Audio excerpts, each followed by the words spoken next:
Hola, ¿cómo estás? Desde la Universidad Nacional Arturo Jaureche, Instituto de Ingeniería y Agronomía, te damos nuevamente la bienvenida a este material creado para Matemática 2. Quien te habla, la profeta Barone, te seguirá contando sobre las derivadas parciales de las funciones de varias variables.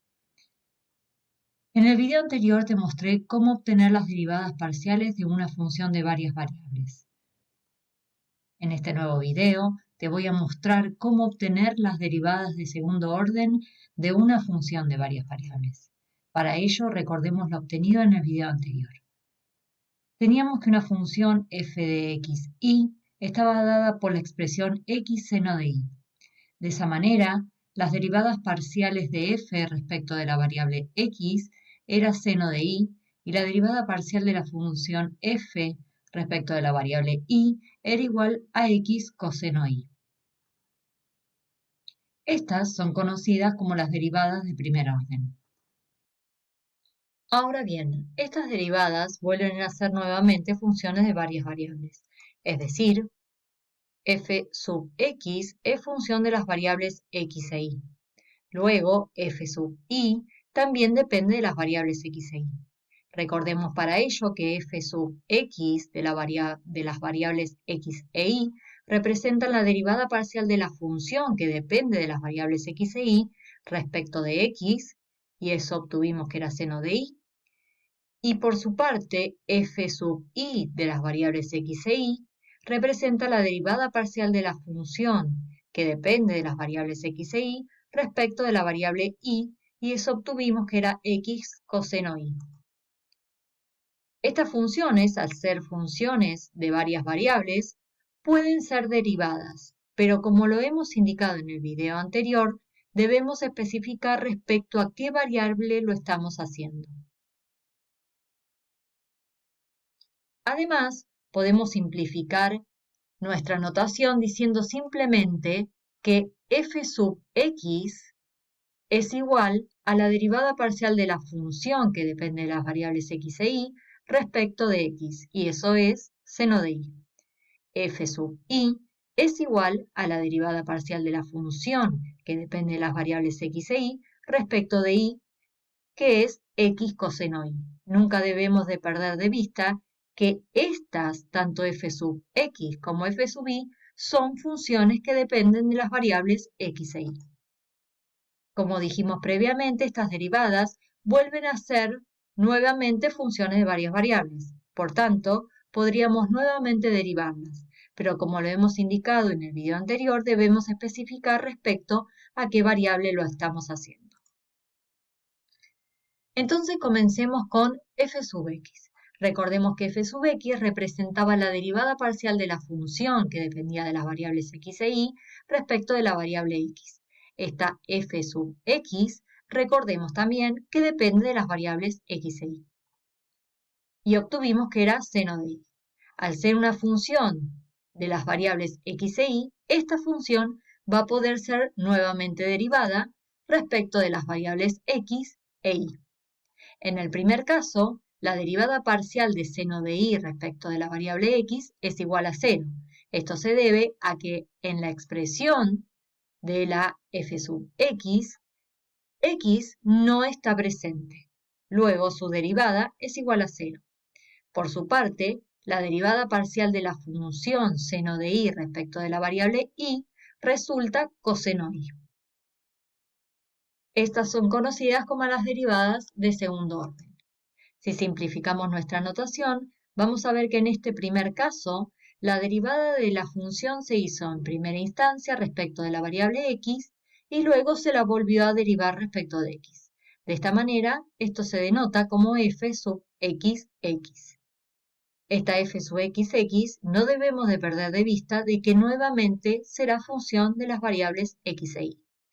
De la misma manera, en este caso, la primera derivada se hizo respecto a la variable x y luego de la variable y. Entonces, la nomenclatura es poner f sub x y. Fíjense, lo primero que hemos derivado es respecto de la variable x, ¿sí? Y por otra parte, hicimos la derivada de y. Y esto nos dio coseno y. De la misma manera consideramos a f sub i. Nunca debemos de perder de vista que esta f sub i es función de las variables x e y. Si es función de las variables x e y, podrá ser nuevamente derivada. Y debemos indicarlo. Entonces, la derivada parcial de la función respecto de la variable x será la derivada parcial de la función, que en este caso es x coseno y, respecto de la variable x.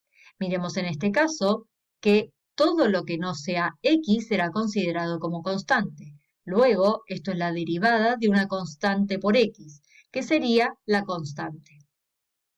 En ese caso, nuestra constante sería coseno de y.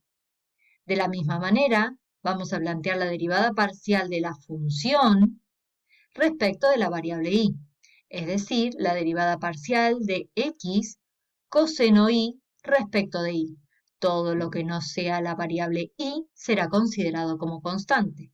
Luego, lo que estamos derivando es una constante por el coseno de y. La derivada de una constante por el coseno de y es la constante por la derivada del coseno, que es menos seno de y. Estas son las derivadas de segundo orden. Si simplificamos nuestra notación nuevamente, veremos que en el primer caso tenemos que la derivada se realizó en primera instancia por y luego respecto de la variable x. De la misma manera, lo que hicimos es derivar la función respecto de la variable y luego respecto de la variable y. Resumiendo, hemos obtenido que f sub x era igual a seno de y que f sub i era igual a x coseno de y. No debemos perder de vista en ningún momento que estas funciones dependían nuevamente de las variables x e y.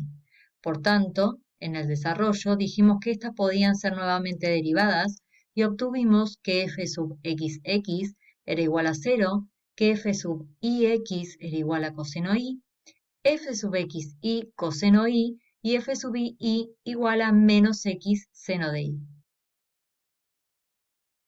Ahora bien, observemos en este caso que f sub xy es coseno de y f sub ix es igual a coseno de y, es decir, las derivadas cruzadas son iguales. Esto nos da el puntapié a enunciar un importante teorema que es conocido como el teorema de Clarius. El teorema de Clarius, o también conocido como teorema de Schwarz o de las derivadas cruzadas, dice lo siguiente. Sea z una función de x e y, una función de dos variables, definidas en una región abierta D, y si en D existen las derivadas parciales f sub x, f sub y, f sub xy y f sub ix, y además f sub xy y f sub ix son continuas, entonces se cumple que en esa región las derivadas cruzadas de segundo orden son iguales. En forma simplificada, que f sub xy es igual a f sub ix para todo xy perteneciente a D. Espero que este video te haya servido. Nos vemos en una próxima edición.